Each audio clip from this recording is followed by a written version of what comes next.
All right. All right, what's going on, everybody? I'm sure you guys are all watching the reaction to Apple right now. Looks like the stock is up here over 108. There's I don't even know what actually is going on here. I never usually watch Apple. It looks like here, I don't know if they're releasing new iPhones or whatever. I am an Android guy. I am an Android guy here. I never mess around with these Apple products too much. However, this is a great stock to trade because you can get a lot of money in on the option size. And if you can catch 2-3 points out of this thing, you can do pretty well in the option space. But with no further ado here, guys, I'm going to give you the 6 steps for swing trading options, and this is the actual strategy that I use to outline some of the more prominent cash that you can make trading options for a lot of the U.S. equity names here. So let's just go ahead and get right into this here. This is my, you're getting a little bit of my why as far as, why did I start trading? Why did I kind of get into this game? I have a small background in finance. I mean, you could call it small because anybody who gets a finance degree knows damn well it doesn't really help you trading at all. So I had to learn through School of Hard Knocks. So it took me about 18 months just to figure things out and figure out what a level 2 was, figure out what a time in sales is, understand bid and ask, understand how to look at a chart, buyers and sellers, and understanding supply and demand. I started from a proprietary trading firm. And if anybody understands, prop firms, basically you plop down a small amount of capital and you get access to firm capital, firm technology, and the sort of technology edge, so to speak, at a lot of proprietary trading firms before 2007. This is when a lot of them had a solid advantage as far as technology, speed, and everything like that. And now most of the prop firms here are dead, I would say. You only have two big shops out there, maybe. You get your T3 Live, you got your S&B Capital out there, and those are the main big shops for prop firms. And you're not really seeing any of the mom and pop shops. So I kind of left. I left that space. The edge was no longer there, and this is when I started SangLucci.com, as well as just trading for myself here. Quick risk disclaimer here, guys.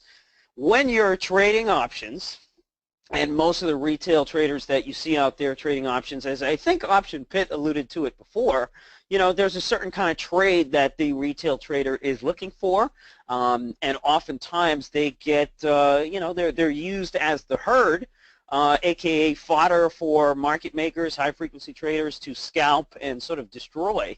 So again, full disclaimer here, the cash that you put up buying a freaking weekly option or whatever it is that you guys are doing right now, it is 100% at risk, okay? So this is a risky sort of strategy here as far as the options trading is concerned.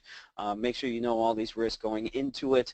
And we'll talk a little bit about those risks and why it's so high, when you're trading these things the way that you are right now. So what you're going to learn today here, again, this is my actual swing trading method, is what I'm using right now for numerous trades here that I'll go ahead and show you. So let's go ahead and get right into this here. 6 steps here for swing trading options. The first one you want to do is assess your market environment here, and you got an example of the cues after the Brexit. Why don't you guys go ahead and just throw out like what is this type of market here? Are we looking at bullish? Are we looking at bearish? Are we looking at consolidation? This immediately is your first step. You got to know what type of market you're in. And while you're at it, why don't we just go ahead and talk about what type of market we're in at this very moment here. Are we bullish right now? What do you guys think? Are we bullish right now? Are we consolidating right now? If we take a look at the indexes here, you can look at any sort of time period and figure out, your sort of market environment, whether you're bullish, bearish here, or consolidating. So what would you guys say on the indexes right now, on the S&P, or if you take a look at the Dow? Where would you guys say we are as far as you're bullish here, bearish, or consolidating here? I would say we are still in a sort of bullish trend, but that trend is definitely getting choppy, and it's very difficult for us to push into those new all-time highs and hold up there. But overall here, we still have plenty of demand for stocks and a lot of rotation into different sectors, which is keeping us right up here at these sort of all-time highs. So we are in a bullish trend higher, but it's not the it's not the most voluminous move higher here. Okay, so that's your first step here. Immediately, you want to be able to understand what type of market you're in, because that's going to guide the direction, and your sort of directional bias and what side of the trade that you want to be on. So next up here, line up your trade with the macro picture. So you need to be able to anticipate short-term direction and movement in the indices. So just like we kind of explained, okay, what is the character of the market that we are trading? We're kind of in a bullish trend here, but we're choppy. We're very choppy. So that's going to dictate, that's going to dictate a lot of your entries, your exits, what kind of trades that you're going to put on. So we want to be able to get a good character, get a good judge on the character of the market or any of the particular stocks that we're trading. What are you going to watch out for as far as macro? Got to watch out for earnings season. Most of the time when you're in earnings season, guys, what kind of activity do you usually see? You usually see this sort of a very sort of choppy activity. That's usually what you get during earnings season. Why is that? Because you're going to have one day where all your banks have a great reaction to earnings and are all positive. Then the next day, your tech stocks are going to gap down. And there's so many different pressures that are pulling the market in each different direction, and that's why you get this sort of choppy sort of environment in earnings periods here. Another thing you want to monitor for FOMC news or rate policy changes, as you know from the Jackson Hole event, which happened last week here. Yellen hinted towards that a rate increase is probably coming down the pipeline. That didn't do much to move the markets here. We're still kind of in that choppy range, but there's definitely some upward pressure on some of the bank stocks, and that's from some of the news that hit for that particular event. So another thing here you want to monitor for domestic, international economic data releases. So check your Yahoo Finance calendars, check your calendars for news that's coming down the pipeline. So you might have you might have your FOMC or the rate decision. You might have your unemployment. You might have other jobs numbers. Whatever it might be here. These are the things that you definitely want to monitor for going forward here. My mouse acting up here. Okay, so another thing here to assess your character of your market environment, low volatility versus high volatility. Why don't you guys go ahead and tell me, do you think we're in a high volatile period right now or a low volatile period right now? Okay, and immediately what you want to be able to do is just look at a chart of your VIX. Usually I take a look at the UVXY or the VXX or things like that. And what period are we in here? Ironically, for any of you VIX traders or ETF guys or people that like, taking a look at, at this UVXY or any of the byproducts here, this thing reverse split maybe, what was it, a month ago, guys, a month or maybe a month and a half ago. And reverse split, this thing was trading about $32, and it has crashed 50% since then. You're not getting the full data here. It's trading at around under $17 right now. So you can see how low volatility kind of a situation where we are in. And that is also going to factor into what side of the trade you want to be. When you're in these very low volatile markets, you get some really great swing long opportunities. Okay, as the smarter money rotates to different sectors, you're going to get some really, really hot swing trades. I'm going to show you a bunch of these which have been happening very recently here. Okay, so now, second step here, pick your stock. How do you pick your stock here? What are the things that you want to look for? Number one, you got to build some solid sector watch lists. Okay, you want to make sure you have names that are in each sector. Okay, and make sure you split them up from leaders and laggards. Okay, and let me just give you an example here. Let's say we're talking about the banks here. Notice we got all the banks here, some of the bigger ones. We also have some insurance names on here as well, some Prudential here in the AIG. You know, and you might also have some regional banks on here. So you might have an STI, or you might have a KRE, or whatever it might be here. You know, but you want to have basically most of the leaders and laggards in your particular sector specced out here. So, for example, if we go to agriculture stocks, I got this Potash, Mosaic. You know, these are the two that I like to trade in particular. You know, you might throw CF in here, you might throw AGU in here, and then you got credit cards here. I love trading the credit cards, MasterCard and Visa. These were the leaders, whereas an AXP or a DIFUS, the Discover Financial, would be the laggards here. Okay, and you want to kind of separate your names using that sort of theory here. And casinos win, you got LVS, you might have an MGM, and then the leaders and laggards will also change too as you continue to go along here. And you want to be able to be cognizant of that, find out which one is working versus which one is not. And if you look at the casinos right now, what you're actually seeing right now is more strength on what was considered the laggard before. So now you're getting more strength on an MGM and an LVS versus the Wynn, with the Wynn Resorts, which was such a darling for a considerable period of time. Now this Wynn can't really find a buyer, where most of the juice is going to LVS and going to MGM. You want to be able to notice these things very quickly. That way you can figure out, okay, if I want to be a part of the sector on the long side, which name do I want to go with? Okay, watch for outside moves in these names due to catalysts. Okay, so again, continue to monitor the news that will all of a sudden throw some large percentage moves and change the bias. It will change the character of the stocks that you're trading. So if you take a look at this AMD right now, one of the biggest changes that we had was an earnings report way back in April, which started one of the best swing trades of 2016, and it continued to pay and pay and pay, and continues now to this date. This chart you can see is a little bit in the past. Stock is trading around 750, and it hit upwards of $8. If you guys take a look at Nvidia, it's probably one of the best swing trades too of 2016. The whole chip makers for all this new virtual reality stuff that's coming out. And you got some heavy, heavy buyers in all of these names as well. These are the names that you want to look for, and you want to look for some catalysts here that are going to start, that are basically going to start the party. And I'll give you new examples of those as well. Guys, this is all leading up to a full-on swing trading course where you'll understand how to price these options, where you will understand, you know, which names you really want to go with, what setups you're looking for, chart setups, what entries and exits, and all that kind of stuff. Today here we just kind of want to give you the steps and then set you up for a nice course that's really going to give you the details here. So some of these catalysts could come from earnings news, which we just saw in the AMD.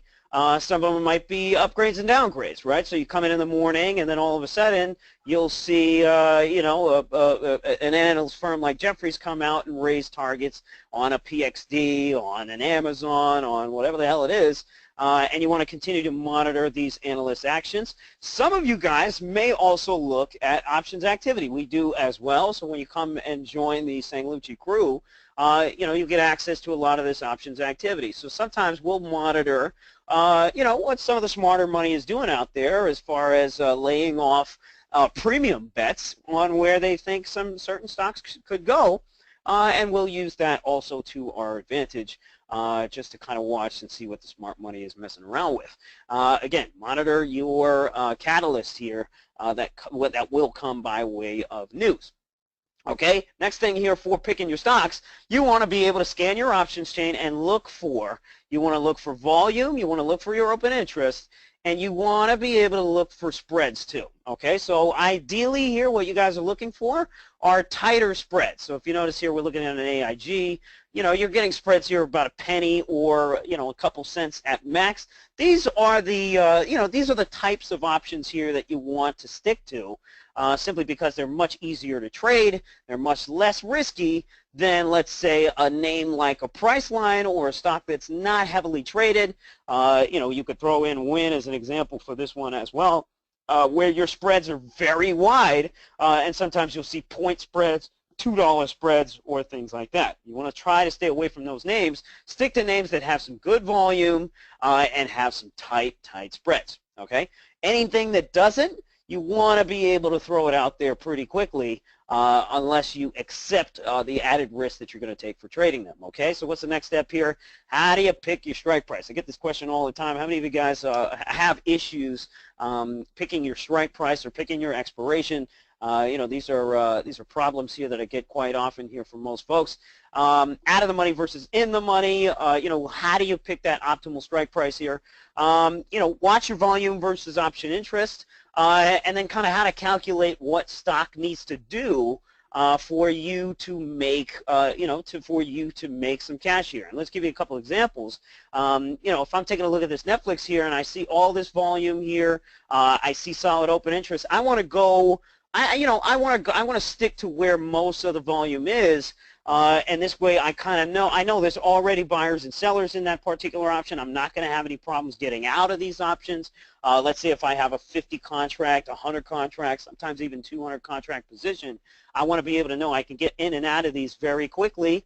Out of the money versus in the money, you'll notice that, you know, the farther out of the money you go, this is more lottery, okay? So anytime you go pretty far out of the money, you know, you've got to chalk it up as a lotto situation where you're not expending that much capital or you're not putting that much capital to work, you know, versus creating a position in something that is closer to the money.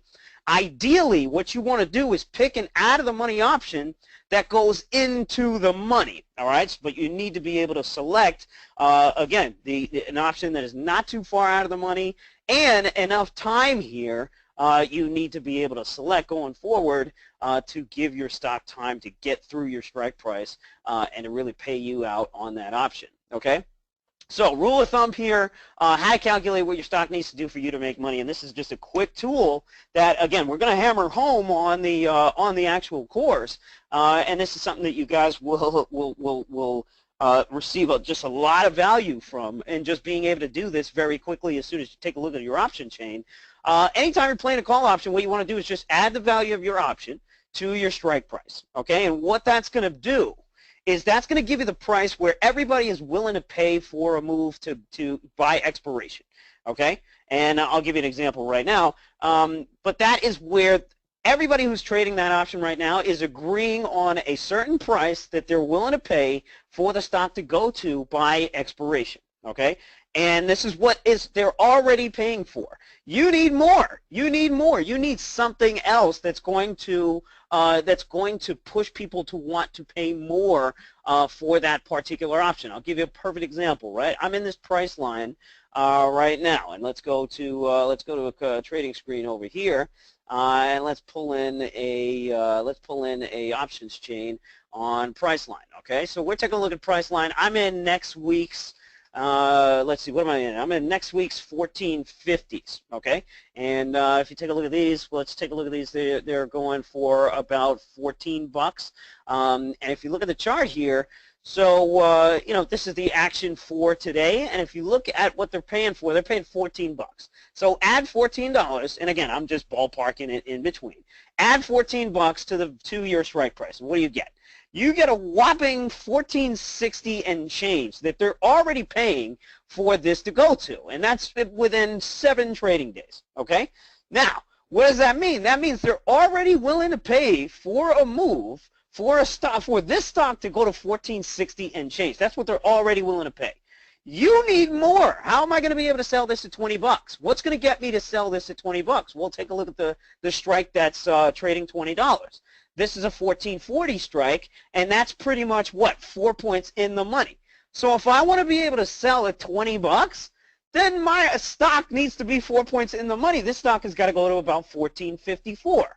You see how we did that? Again, we're going to show you a ton of these examples that are just very quick and easy, and all we're doing is spidering up and down on this options chain to figure out where we can buy or sell a particular option. Now, when we know that, now we can make better decisions on entries and exits, and that's ideally what you want to be able to do anytime you're trading, anytime that you are trading options here, okay? So again, what you want to be able to do, add the value of your option to your strike price if you're playing a call option, and you want to just do vice versa on the put side here. So you want to subtract the value of that option from that strike price, and this is basically the mindset of everybody in there, what move they're already willing to pay for. okay, by expiration, okay? Now, you need more. You need to be able to look at that stock and say, okay, you know, this is where I'm going to get more. And subsequently here, predicting such a move, you are going to get paid in full when that actually happens on the stock, okay? So what's the next step here? We got your expiration. Okay, now we want to be able to pick our expiration here. More time, guys, equals less risk. Okay, but you're also going to get less percentage gains. Okay, this means when you pick, you know, an expiration that is far out. So, for example, we are in, you know, we're beginning of September right now. If you roll out and buy October options or November options, and you're buying more time, you're going to get considerably less risk on this. This means that, you know, your potential losses here are going to be much less than an option that has less time, aka a freaking weekly option, or you know, something that's 2 weeks out or something like that. Okay, you're going to get higher percentage gains when you go with the weekly options. The problem is it's going to be a lot more riskier. Okay, and why is that? Well, you have less time for your stock to make a move, and therefore all that premium that people are willing to pay for, all those stock moves that people are willing to pay for, if it doesn't happen, guess what? Guess who's left kind of holding the bag? All right, and a lot of options traders, let's face it, are bag holders, and they get left holding the bag here. Okay, only swing trade options with monthly expirations. Okay, so what does that mean? That means that the third week on every month, you know, that's where you're looking to buy these things. Okay, try not to mess with the weeklies that much. Just use the monthly expirations. Okay. You know, they require a lot of underlying sentiment from the indexes. So this means time your moves here with your indexes. So, you know, if you're in a bullish environment, you only want to be putting on swing bullish trades here unless you're trying to anticipate some kind of reversal, which, you know, I would frown upon because, again, timing those moves is very difficult. So you want to stick with the main trend of the indexes. And if that index is chop, you know, and there's not much to trade, you know, that's your cue also to not trade. Cash is a position too, guys, okay? Another reason why you should only swing trade options with the monthly expirations is because premiums are super volatile, guys. Multiple entries are required for the best pricing, all right? So this means you got to mess around in an option a couple times here before you figure out like where you want to get heavy on this thing. I'll give you an example. Like we go back to that price line, and again, this is you know, this is more of an advanced sort of trade, but take a look at it for the last 10 days. You look at the premium here, look at the range here. You're getting $7 up to about $15 on this thing. So she's all over the place, absolutely all over the place, and you're going to need multiple entries here to get the right cost to be able to sit through some pain and wait for your move to actually.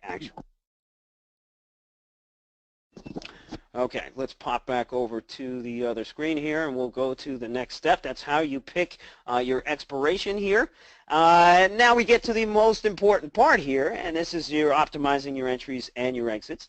General rules here, guys, these swings take time, okay? You can afford to be patient. You can afford to make, let's say, not the best type of entries on some of your swings, because as long as you're patient with these things, you're going to be able to get cheaper prices. You're going to be able to get better prices. Let me give you a perfect example. And guys, I watch a lot of you know, other buyers in the option space as well. Let's take a look at this MGM. Okay, MGM is a swing that I've been watching here for weeks now. And if you take a look at, there is a huge buyer for October 25 calls. And let me show you where this guy bought, and let me show you the pain that this man had to sit through and is probably still sitting through. Okay, so if you take a look at MGM, notice 25 is obviously a big area. You can't really get through that thing. Casinos have been mostly choppy here. All of a sudden now Macau numbers came out, and you know, there's some juice here coming back to the casinos. We saw a buyer back on 25 when the earnings came out for MGM. We saw a buyer come into these October, you know, 25s and start buying this thing. And look at this. This was about 10 days ago, or you know, considerable amount of time ago. Look at what he paid.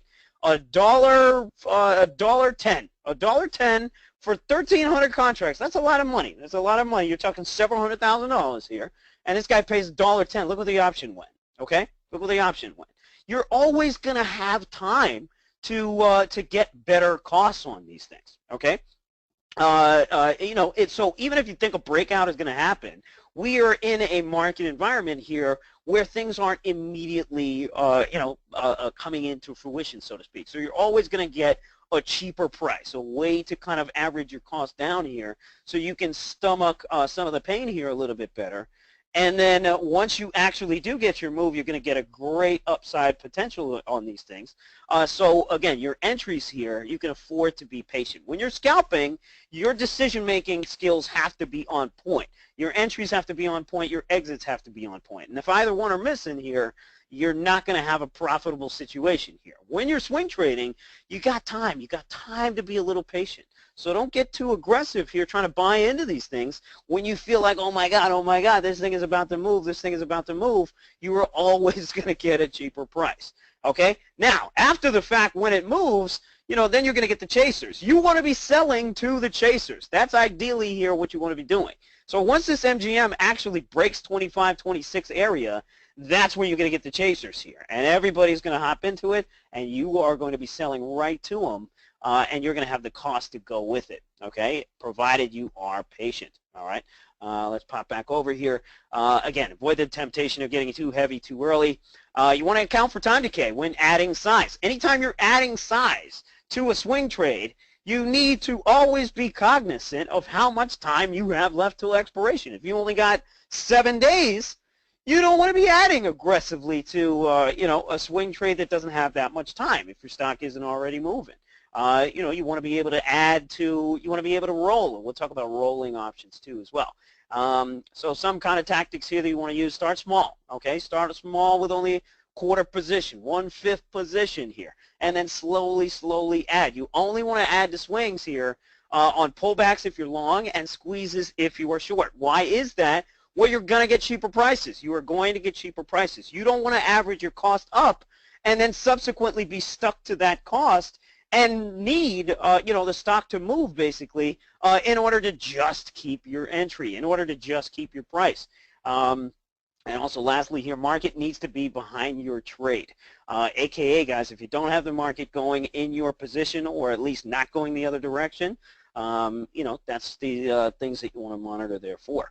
Exit side, general rules here. Define your max stop loss for option once you've collected half the full size position. So this means that once you're at half position, once you're at full position, you want to go ahead and lock yourself in to some kind of stop loss. So for example, anybody in this MGM October call, let's say your cost is 80 cents. You want to lock yourself in down at the lows here. So, give yourself a stop loss of 50 cents. And in the option space, you're always going to have some kind of slippage. So even if your stop loss hits 50, you might get filled at 45. You might even get filled at 40. So you want to be able to keep that in there as sort of a gauge here for, where your stop losses should be and what to expect when they actually trigger and sell, okay? So once you actually collect your size here, that's the one where you really want to make sure you cap your losses here, and it doesn't get too crazy here. So going back here, let's see. We got Scott here saying he missed the last slide. So I'm putting this here up for our buddy Scott Trader, and I'll pop back here if you need me to. Sell portions into strength. Okay, so going back to your MGM, what do we want to see here? What do we want to see? Finally, the stock is trading well over 25. When this thing, goes through 26, chances are we're going to see, a pretty dope. We're going to see a pretty dope price on our option, and we can actually just gauge what it's going to be. So if we go to the October strike again and find out what's trading in the money right now versus something that's already outside of the money, and if we're waiting here for our actual expirations to pop up, hopefully those pop up soon. I'm assuming we're going to be able to get $2 sell on this, or $1.50 at least, or $1.70 here. Again, we're waiting for these to populate. For some reason, Fidelity is a little bit back right now, but we'll get into this one shortly here. So actually, we can just pull it up right here. So this is the October 25. We want to find the option that is 1 point in the money already and see where it's trading. Notice it's trading at about $1.60. So we know that when this stock gets to about 26, provided we got enough time left to expiration, we're going to be trading somewhere around 160 and 170. So we want that price. I want that price. If my cost is 80 cents, I just doubled right here. That's the price that I want. So I'm going to go ahead and start shaving some off here at 160, at 170. Anything over $2, I'm freaking taking. You know what I mean? I'm freaking taking here because chances are that premium is not going to last. You're only going to get a nice small window here to take some of those profits. You want to be able to take them. Okay, so here we go on to the next one. Let's see, tactics here for exits here. Monitor periods where speed of price changes, aka volatility, are high and low. All right, and this is the key, and it's going to take you a little bit of experience here. And again, on the actual, when we see you guys for the actual course here, which you'll hear about shortly, is that you want to be able to add or subtract positions during the periods of low volatility when you're swinging options, aka where nobody wants them. You know, you want to be a part of an option where nobody wants them, aka volatility is low, prices are very cheap, expectations are very cheap. People don't expect too much to happen to these particular stocks. When you buy enough time, you're getting a very cheap price on that position. That's what you're going for, okay? Rolling positions to the following month, okay? And this is very, very important. This is what the smart money does. This is what the smart money does. Even when they're up in positions, what they'll do is they'll just roll it over. They'll roll it right over to the next month or the month after that. They'll lock in all that position, and they won't get screwed by time decay. So they'll keep rolling. They'll keep rolling. And then once you have some profits here, move your stop loss to break even, okay? So once our MGM starts going into the money here, we want to go ahead and stop ourselves at break even. That way we don't go in the money and lose that profit. Basic tactics here for optimizing your exits here. Managing the trade, again, you're just kind of monitoring day to day. Try to stick to your initial assessments. It's very easy to get emotional here in any of these trades. Try to stick to those initial assessments for your stop loss, aka don't erase your stop loss. Try not to do those things. Watch your calendar here for how many days you got left till expiration, and then monitor that strength. Monitor that strength. How many days is it consecutively on the upside? How many days is it consecutively on the downside? What does the market look like? What is the strength of the overall market? If I'm long something, how does my market look? Does it really look strong or does it not? And these are some solid examples. I have XAMD as well as PXD. PXD is a recent one that we've actually retraded. I'm actually back in this thing long, going for the 190s and 195 on this thing. But let me show you some recent ones. I want to show you some recent ones here, aka the Facebook. This Facebook was a really, really solid one. We'll give you a nice, solid, full example here from start to finish. And then I'll go ahead and take some questions, guys. Go ahead and throw in some questions here, names that you guys want me to look at, anything in particular you want to talk about here. Facebook is a name that's recently posted earnings. And, I know you guys are all trading this thing as well, or you guys are all watching this thing as well. Hit a high of about 128, and then went into some massive consolidation. We love trades like this. We love trades like this, and this is a setup that we look after, after for some of the high beta trades and for some of the names that post some really good reactions to earnings. Same setup, Amazon, same setup, Google, same setup for a lot of different names here. And this is one setup that we're going to drill in particular when we see you guys for the course that you're going to get details on in a second here. So for Facebook here, we have a high. We know our target, 128, around there. And now we just got to waft. We just got to sit through a lot of this nonsense, right? So you might want to go ahead and go after the Septembers. We went after the Septembers, 126s, 125s, and then I kind of rolled these over to October. And then finally, you get this volatility. You get this volatility move where you want to book profits into. Okay, so the idea here is find your tradable range, find your range here, and in this case, it's around 123 to 125, 126. Once it gets to the high ends of these ranges and it starts to hold it, this is where you want to start looking at it and making sure that your market is still giving you the price action that you need to get. So if you take a look at these Septembers here, we were trading the, we were trading the 126s, the 127s, and if you take a look at these here, you'll notice that during the consolidation period, these things did absolutely nothing, and you get a nice range here. So notice here, you're getting an option that's probably down here at about 80 cents to $1, and then finally, when the stock popped over 126 here, notice that they started to pay a little bit more for this, $1 to about $1.50. And then all of a sudden, in a couple of days here, you're going to get this volatility jack. And once you get this is what you're selling into, and you caught your move here, and now you want to roll into the next month and the next month.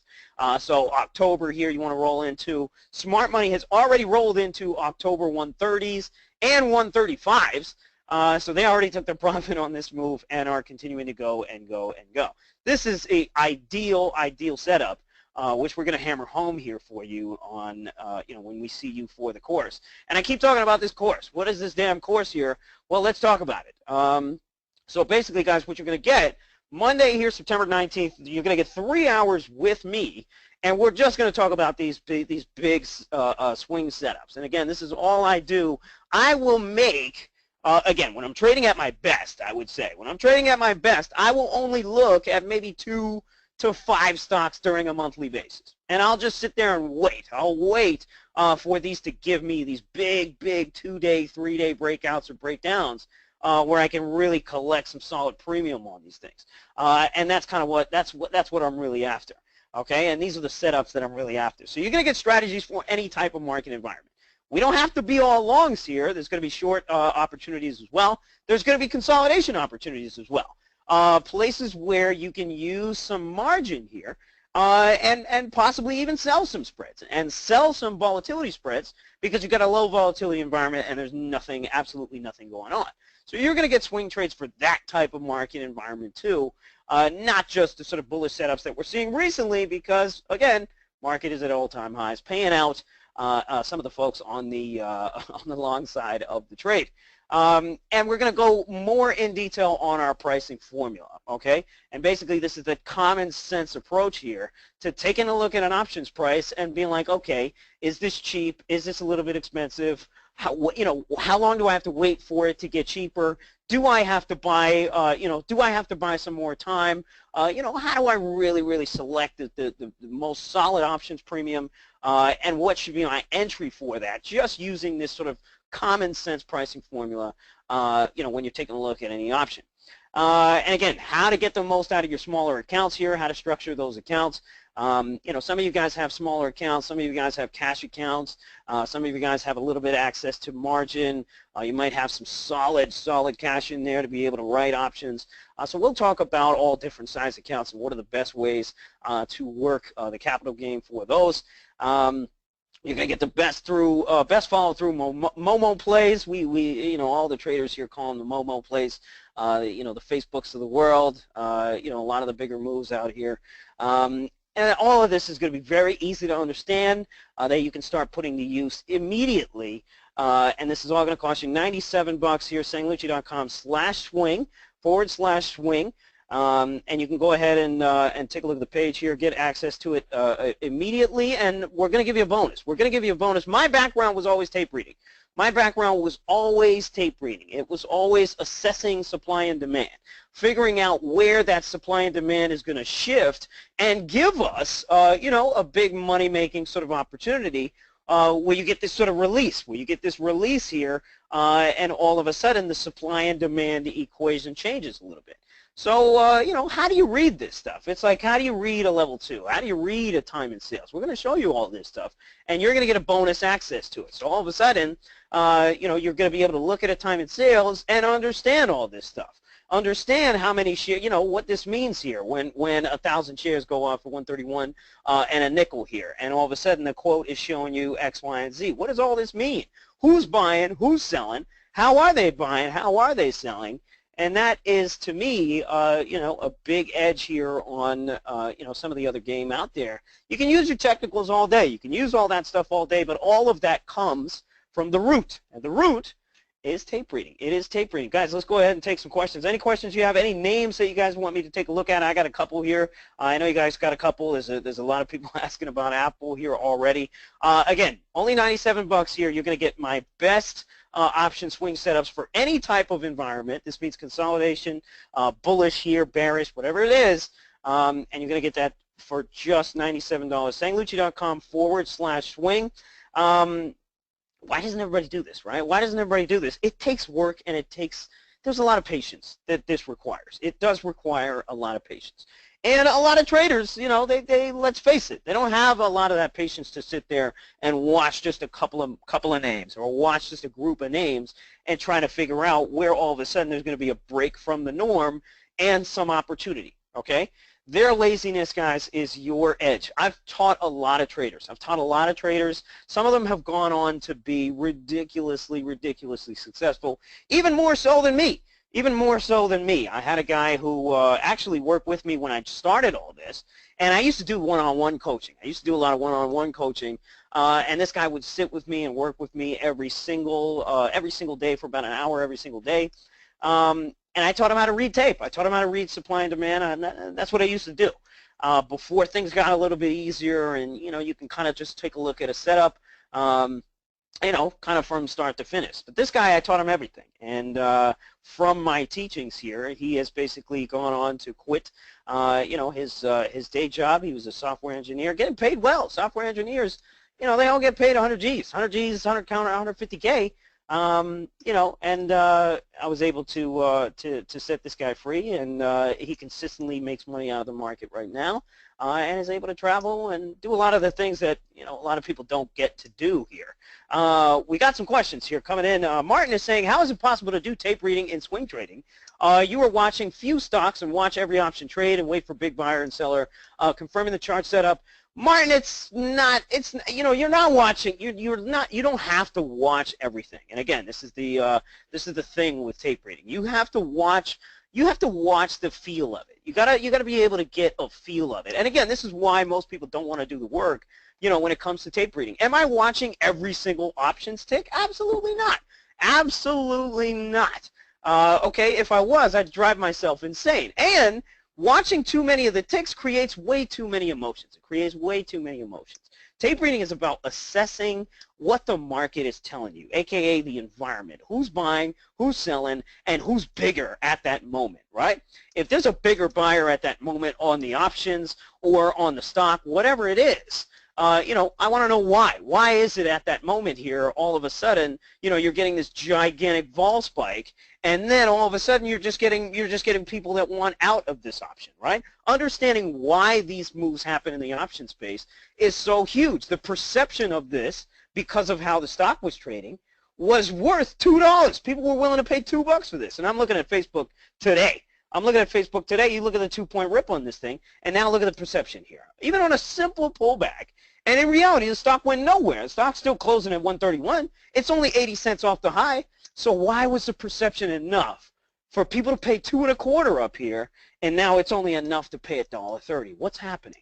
What's the mindset? What is going on? Who are the players involved? That's what tape reading is about. And that's not, again, you know, to understand tape reading, it's going to take a while. It is going to take a while. What I'm doing here for you guys right now is literally just bringing to you, you know, the larger money swing setups here. And again, you're going to get nice, discounted, free access here to the tape reading, and just to understand how to throw it into the mix when you're making your decisions here. Guys, if you don't like it, let me know. If you guys don't like it, if you don't like those setups, if they don't make you money immediately, if you can't start using the setups that I'm giving you immediately in your trading year, ask for your dough back. All right, my goal eventually is for you guys to join my community. My community is very tech influenced right now. You know, we work a lot on creating new tools for our traders to better their chances out here, increase their livelihood or increase their lifespan as a trader here, so they don't get swallowed up and continue to burn accounts and blow up accounts. You know, my goal here is to stop these things from happening, show you the light, show you where the money is. You know, and eventually try to help you with your entries and exits as much as possible. So again, $97, guys. $97 gets you 3 hours with me plus Q&A, where we go over all these big 5 option setups that I'm currently using. And again, I'll give you guys a little taste too of some names here that I am looking at for possible swings. I'm already in a bunch of natural gas plays. If you look at this PXD, it's already moved considerably here. You got a nice dip to buy into, so we're already you know, we're already in this thing looking for 190 and change. If you notice, this SWN hasn't moved out. This is a natural gas name. Consolidation for a long period of time We love trades like this as well. This is one of the big 5 swing setups we'll take a look at too. This whole consolidation, breakout, breakdown kind of situation. How do you want to play it? How do you want to get enough time for it? Could be a nice breakout going here for, considering the rotation to a lot of the natural gas stocks. Could be a real nice breakout. So again, these are setups here that I will discuss in detail on how to do them, how to trade them, how to watch those entries and exits as well. So John here is saying, let's take a look at ATVI. And then we got a lot of people asking for Apple. So let's do the Apple here first. Again, you get the news out here on Apple about the whatever it is they're announcing, the new phone, and it looks like the stock here got some volatility finally, up to about 109. This thing looks pretty good. There's a lot of rotation to high beta, so if you notice, the Amazon and the FANG stocks here are all trading on highs. The Googles of the world, all these names here are trading very well. Apple, a little bit more competition here and a little bit more difficult. You notice how far it is off its highs. So it's similar to a Netflix here. If you take a look at Netflix here, it's kind of the laggard. It's a laggard here of the pack, so you have to play accordingly. When you're looking at the laggards here, your expectations got to come down a little bit versus a name like Amazon, which is ripping 20 points here to the highs here.